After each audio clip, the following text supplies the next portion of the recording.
Bienvenue sur Ro80 Gaming, on se retrouve sur Diablo 4, donc pour mon build de voleur. Alors avant toute chose, pour commencer, on va déjà parler euh, des stats, donc force, intelligence, volonté et dextérité. Ça sera très utile quand vous allez devoir augmenter donc vos niveaux de paragon, hein, donc voilà. Alors, pour la force, ça augmente l'armure. L'intelligence augmente les dégâts des compétences, augmente la résistance à tous les éléments. Pour la volonté, on augmente la génération de ressources, améliore les soins et augmente les dégâts d'accablement. Et la dexte, eh ben, ça augmente la chance d'infliger des coups critiques et améliorer la chance d'esquiver les attaques. Donc voilà, donc après avoir fait ça, donc maintenant je vais vous faire, donc là je joue avec la spécialisation point de combo, hein, voilà. Et ici on va partir sur l'arbre de mes compétences. Donc alors c'est un build tireur d'élite, vulnérable et critique, hein, donc voilà, en gros. Alors ici, on va venir mettre crève-cœur, hein, donc on va prendre crève-cœur. Donc au niveau, là je suis niveau 53, donc j'ai investi donc 50 points dans à peu près plus de 50 points là-dedans. Donc alors, crève-cœur qui permet donc d'avoir des flèches téléguidées, hein, et qui va vous annoncer un ennemi au loin. Donc vous allez voir, elle va se diriger sur un ennemi au loin, ce qui me permet de repérer un petit peu les packs. Et c'est assez sympa. Ici, il faut prendre donc le crève-cœur renforcé. Et ici, on va prendre le crève-cœur fondamental qui augmente les dégâts critiques sur les adversaires, hein, donc à part de 5% et pendant 4 secondes jusqu'à 25%. Après, on va prendre en compétence principale, on va prendre tir rapide, hein, donc voilà, donc après on va le renforcer et on va mettre tir rapide amélioré qui permettra d'obtenir 15 points d'énergie à chaque fois que vous utilisez tir rapide et inflige des dégâts à une cible vulnérable, hein. Donc voilà ce que j'ai pris. Après, hop, on va venir ici, donc là j'ai pris célérité, hein, donc ça va permettre de passer entre les ZAD et pouvoir leur mettre de les mettre vulnérables. Voilà, excusez-moi, j'ai un peu de mal. Donc les mettre vulnérables, donc vous renforcez bien sûr, et on va ralentir donc avec on va ralentir les cibles, donc de 30% pendant 3 secondes. Et si ils sont déjà ralentis, on va les hébéter pendant 2 secondes. Donc voilà, donc on prend bien ça, hein. Ici, on va venir prendre sombre voile, donc ça va vous permettre, donc là ça va être pour les critiques un petit peu. Donc on va venir renforcer et on va mettre ici, tant que les ombres de voile, encore 4 ombres actives, donc combat à distance bien sûr. Vos chances d'infliger des coups critiques sont de 8%, hein, donc voilà, donc comme je vous ai dit, je joue avec du critique. Ici, il ne faut pas l'oublier aussi, j'ai failli encore l'oublier. Donc maîtrise d'armes, très important, il faut le mettre sur 3 sur 3. Pourquoi? Parce qu'en gros, c'est ce qui va faire vos dégâts sur vos armes, hein, que ce soit les épées, les arcs, les dagues ou les arbalètes. Donc moi, je joue arc et ça va mettre 12% de dégâts supplémentaires aux cibles vulnérables, hein, comme je vous ai dit qu'on était aussi sur un set vulnérable. Donc ça va être parfait. Ici, donc, on va venir prendre imprégnation de l'ombre, hein, pour les rendre vulnérables. Donc ici, on va le renforcer, bien sûr. Et là, on va mettre imprégnation de l'ombre composite. L'explosion principale de l'imprégnation d'ombre rend les adversaires vulnérables pendant 2 secondes. Donc en gros, mon build, ça va faire des réactions en chaîne, hein, en gros. Après ici, déferlante d'ombre. Donc coup de chance, vos dégâts d'ombre ont jusqu'à 10% d'étourdir les adversaires, hein, donc voilà. Et après, on va venir mettre ombre brûlante. Donc pareil, un 3 sur 3 ici et ici. Et ici, ça, à chaque fois que vous tuez une cible avec des dégâts d'ombre, vous générez 30 points d'énergie. Donc ça, c'est assez important. Ici, là, je suis en train de le monter. Donc une fois que vous avez fait vous avez investi tous vos points, ça c'est des points supplémentaires, hein. Voilà, donc en gros là, je commence à investir là-dedans. Il faudra le faire à 3 sur 3 aussi. Ici, on va prendre dans la compétence ultime, on va prendre Clope de l'ombre. Donc là, ça va générer un clone de vous-même, hein, et vous êtes inarrêtable durant les 5 secondes qui suivent l'utilisation. Et après, vos clones infligent un montant de dégâts supplémentaires égal à 20% de vos dégâts, hein, donc c'est pas négligeable. Ici, on va aussi mettre Montée d'adrénaline, donc 3 sur 3. Et ici, hâte, aussi 3 sur 3. Donc là, en gros, lorsque je me déplace, bah, ma génération d'énergie augmente, hein, donc mes ressources, elles augmentent. Donc c'est bien. Lorsque vous avez moins de 50% de votre vie maximale, votre vitesse de déplacement est augmentée de 15%. Lorsque vous avez moins de 50%, votre énergie maximale, votre vitesse d'attaque est augmentée de 15%. Donc là, en gros, c'est si jamais vous êtes assailli, eh ben, vous pourrez vous barrer un peu plus vite, hein, et vous serez un petit peu mieux. Et ici, dans la compétence passive, j'ai mis victimisation, hein, voilà. En infligeant des dégâts directs à une cible vulnérable, vous avez jusqu'à 30% de chance de provoquer une explosion qui inflige 23% des dégâts initiaux à la cible et aux adversaires à proximité. Donc ça, c'est aussi sympa, hein. Ici, après, donc Paragon, donc je viens de commencer à peine. Donc voilà, donc en gros, là, je suis parti donc sur de la Dext, de la Dext, de la Dext. Là, j'ai donc pris, hein, donc les dégâts. Ici, il y a cette compétence-là. Donc là, il faut veiller à ce que vous ayez un petit peu de, on va dire, un amulette qui donne un petit peu d'intelligence pour pouvoir valider votre bonus, hein, donc voilà. Et ce qui permettra d'ajouter 10% des dégâts si cette condition est remplie, hein. Et on a un maximum de vie augmentée de 4%, ce qui est plutôt bien aussi. Là, ici, j'ai pris un petit peu de vie, hein, donc voilà. Ici, j'ai pris 5%, j'ai pris donc pour les dégâts, bien sûr, excusez-moi. Là, la dext, là, la force. Ici, je suis parti prendre de la volonté, hein. Ici, donc, dextérité. Et grâce donc à mon petit glyphe, j'ai 0,5% de dégâts supplémentaires, hein, donc voilà, donc vous pourrez choisir des petits glyphes comme vous voulez. Et après, on va partir comme ça, donc voilà. Et après ici, donc 5 de volonté, après on va avoir 2 dégâts, après on va avoir 10% de dégâts et de la dext, donc ça va être sympa aussi. Ici, donc après on va avoir des dégâts, de la volonté, de la force, et ainsi de suite. Et après on va pouvoir continuer sur les autres points Paragon, hein. Pour l'instant, j'ai que ça de débloquer. Alors ici, pour les aspects. Alors ici, ce que je peux recommander, moi, c'est ce que j'utilise en ce moment, hein, donc voilà. Donc ici, on a aspect de la pluie de flèches. Donc ça permet à vos compétences de tireur d'élite, ont jusqu'à 10% de créer une pluie de flèches qui fait 1361 de points de dégâts physiques en 3 secondes. Vous pouvez aller jusqu'à avoir jusqu'à 5 pluies de flèches actives en même temps. Donc ça, c'est assez sympa. Ça fait bien le ménage même, hein. Donc voilà, donc mettre cet aspect-là. Et ici, après, l'aspect aussi que j'utilise, c'est l'aspect de l'attente. Lorsque vous attaquez l'adversaire avec votre compétence de base, les dégâts de votre prochaine compétence principale sont augmentés de 5% jusqu'à 30% maximum. Donc voilà ce que j'utilise. Alors, pour les mettre, hein, c'est pas compliqué. Hop, hop, voilà. Vous prenez, on va dire, un truc. Vous prenez un objet, hein, donc n'importe lequel. Donc nous, on va pas le valider, hein, mais voilà. On prend un objet. Et après, il suffira de payer. Alors ici, là, c'est des petites compos. Et si jamais on vous demande des sortes de compos un peu bleues, eh ben, il faut casser les légendaires, hein, donc voilà. Donc, on va aller voir vite fait à la forge. Comment péter du légendaire. Là, j'en ai plus. Mais bon, c'est pas grave, je vais vous faire voir quand même. Donc, bien sûr, on pète les légendaires qui sont nuls, hein.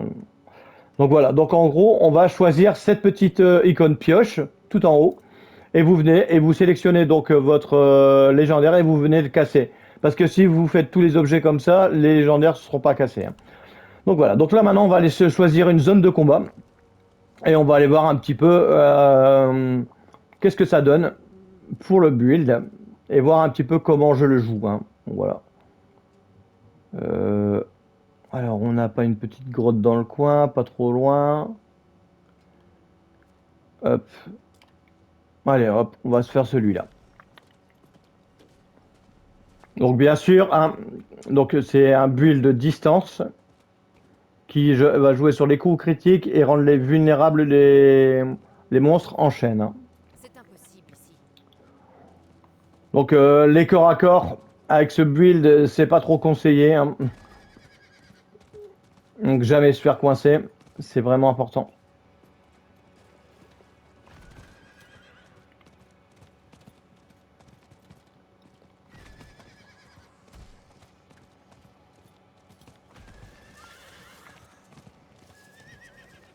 Voilà, on y est bientôt sur le donjon. Alors, une chose aussi à pas négliger avant que je fasse voir un petit peu les dégâts sur le build, ce qu'il faut pas oublier, c'est les consommables. Ils peuvent être assez utiles, hein, donc voilà. Notamment donc pour les araignées, c'est assez sympa. Pour les zombies, c'est assez sympa aussi. Donc ça, j'en ai souvent. Et après, ou sinon tout ce qui est par rapport à la défense, ou après, ben, si jamais vous savez que vous allez combattre un monstre de poison, eh ben, vous pourrez éviter de prendre moins cher. Et il faut pas oublier qu'aussi que ça vous confère aussi généralement à peu près, on a des fois c'est 15%, ouais, on a à peu près 15% d'expérience en plus. Donc là, ça permet aussi d'XP dans les donjons et autres, hein. Donc ça aussi, ça permet d'avancer un petit peu vos leveling plus rapide. Alors qu'est-ce que je fais? Moi, je fais des donjons, des quêtes et aussi des événements qui permet d'activer un petit peu plus vite, d'XP un petit peu plus vite parce que l'XP est très très long dans le jeu. Donc alors, qu'est-ce que je fais? Donc au début, j'imprègne mes flèches et je viens mettre mon voile. Et après, on va venir péter le cul de tout le monde, hein. Voilà, tout simplement. Voilà, hop. Donc là, généralement, je lance mes premières flèches. C'est justement pour, hop, pour attirer un peu tout le monde. Voilà. Donc là, hop, on va venir un peu paquet. Ouais, on va en venir en paquet. On va en prendre un petit bout. Allez, on va être gentil, on va prendre lui avec. Voilà, donc là, hop, on prend la distance. On active notre grosse compétence. Et là,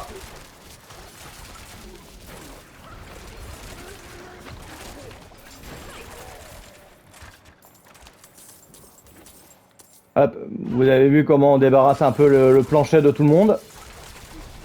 Là, la plus de flèches qui s'est activée, donc c'est assez simple aussi. Hop.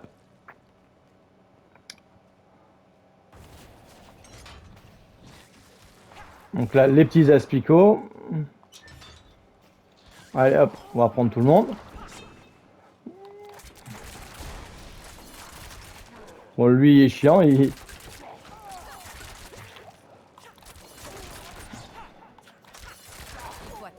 Alors, je vous dis, hein, les corps à corps sont assez chiants.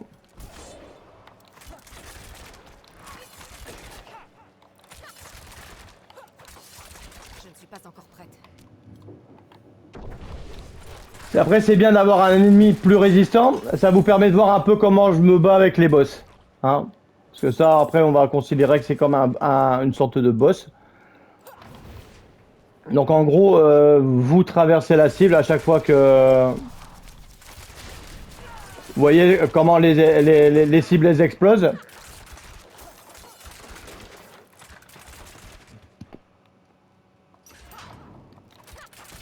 Je ne suis pas encore prête. Donc là, on va prendre un groupe. On se met à l'entrée d'un donjon. Hop, voilà.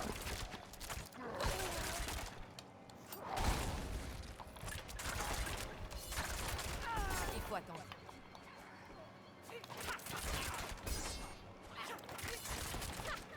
Vous voyez, hop, on prend la distance. Et après, généralement, quand on a toutes nos compétences, et ben après, on fait le ménage assez rapidement. Vous voyez.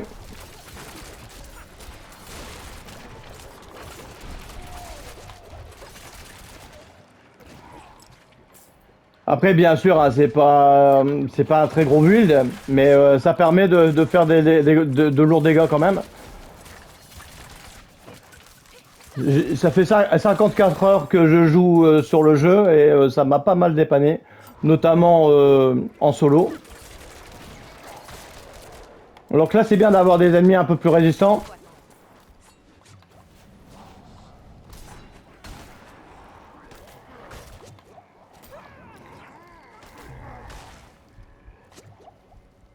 Hop, on va venir attaquer un petit peu tout le monde dans les couloirs. Donc pour l'instant, qui est chiant, c'est que je me suis coincé plusieurs fois dans les coins. Allez, c'est parti. On active tout.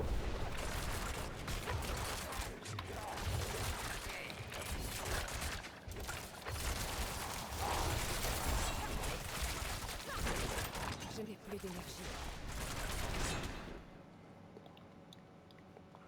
Vous voyez, en gros, les corps à corps, les monstres corps à corps, il faut vraiment les affronter dans les couloirs. Hein. Hop, voilà.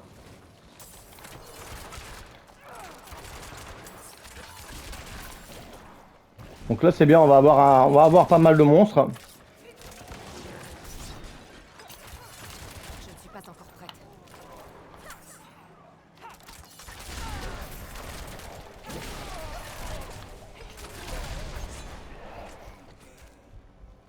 Alors là, vous voyez les gros là. Là, les gros, ils sont. Je ne suis pas encore prête.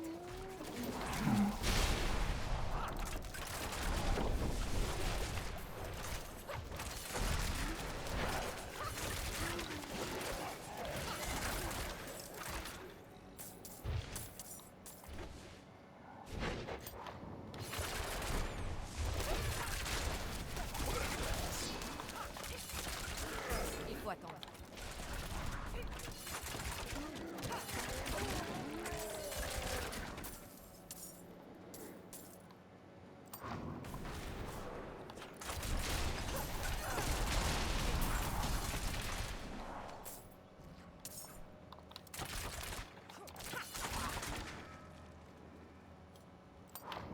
Donc toujours activer hein, les flèches d'ombre avant de rentrer dans un couloir. Ça permet de. Il faut attendre.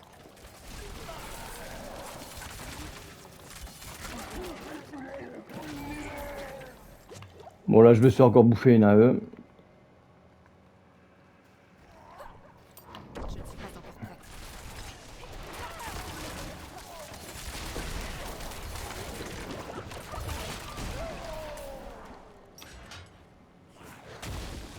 Ah là, c'est un magus de sang. Hop. Ah, les magus de sang, ils sont assez chiants. Il me faut plus d'énergie.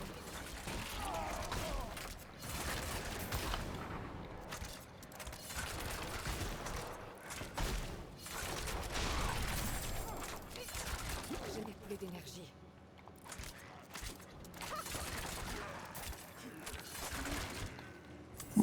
Donc voilà, donc on a vu un petit peu comment on se bat avec ce build. Donc on se bat toujours à distance. Donc on va faire une petite récap avant de faire de dire autre chose sur la vidéo.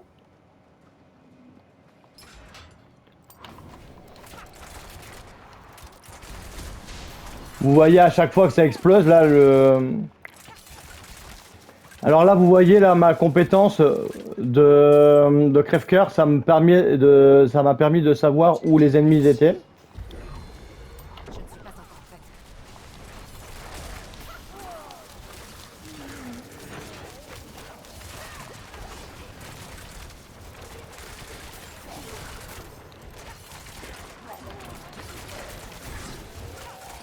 Il me faut plus d'énergie.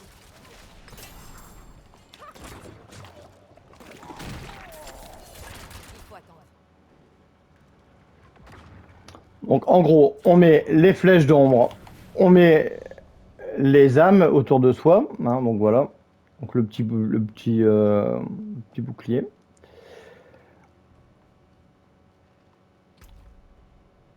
Hop, ah, c'est en haut. Et après, on va venir attirer les ennemis. Il y en a plus là. Bon, pas grave, on va pas s'emmerder là-dessus.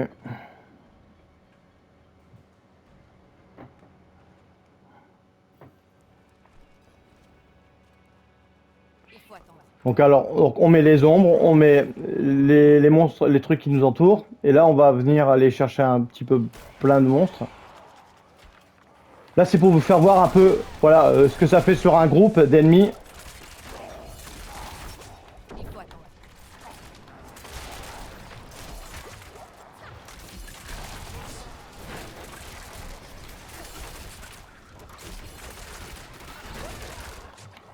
Bon après je sais pas bien esquiver, hein, toujours les AE, hein, c'est... Je n'ai plus d'énergie.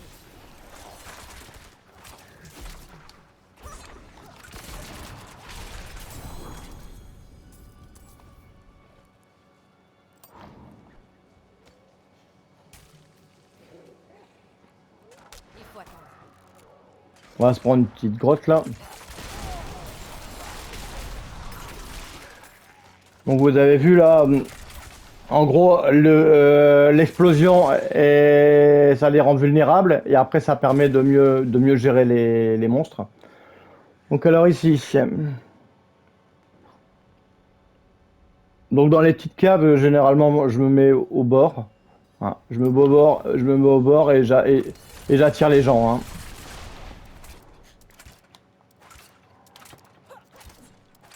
Voilà, il n'y a plus rien, c'est bon. Je leur sers de nourriture. Je vous en prie. Reprenez-leur mon âme. Faites que cela cesse.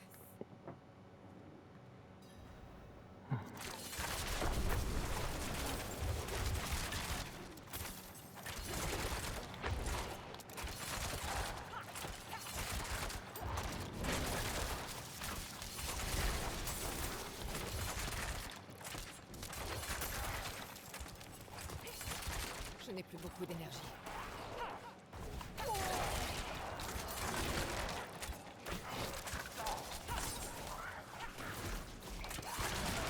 Il faut attendre.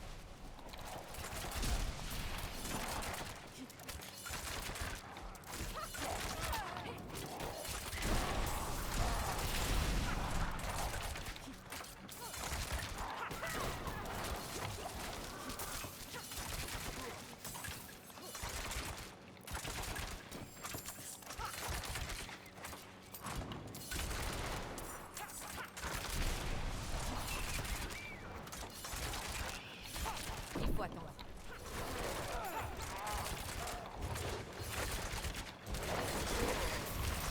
Je n'ai plus beaucoup d'énergie.